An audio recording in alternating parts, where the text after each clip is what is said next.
Hey everyone, and welcome to this week's episode. So this week we're going to talk about 3 things to do to actually get your images right in camera.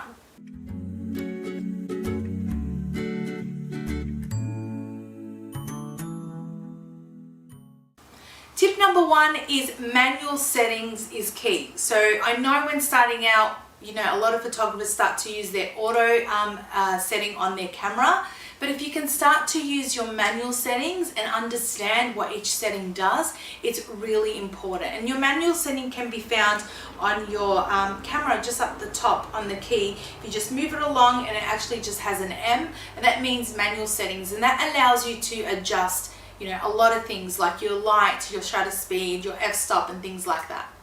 Tip number 2 is to always make it a habit to check your images. So it's important when you're shooting and photographing any subject, make it a good habit to actually look at the back of your camera on your viewfinder and just to see what you can improve, or if the shot is good, blurry, overexposed, underexposed.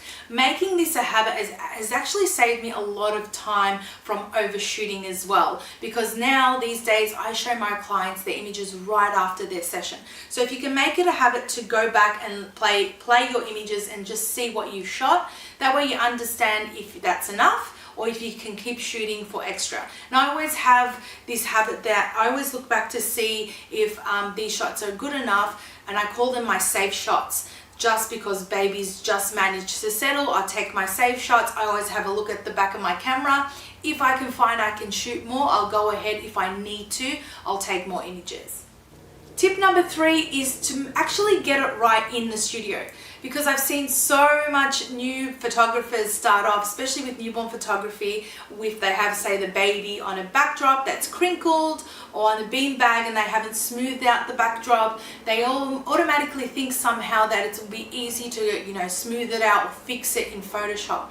I have learned the easiest way to flow through a session and to cut down my editing time is to actually fix everything in the studio for the actual shot. So if I have the baby on my beanbag and on my frame, I make sure the background that the baby's on is pretty much crinkle free. So if you can avoid any post-production editing, then that's the best way to go. So learn how to actually perfect everything in the studio to take the shot, and that way you don't have to worry about anything you do after in in your editing system like Photoshop.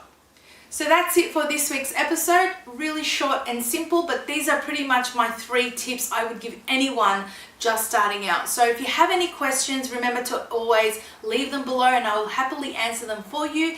And if you haven't already, head on over to thephotographersociety.com and make sure to download my newborn session guide. And also follow me over on Instagram at Photography by Rochelle. I'll catch you all next week for another video. Until then, take care.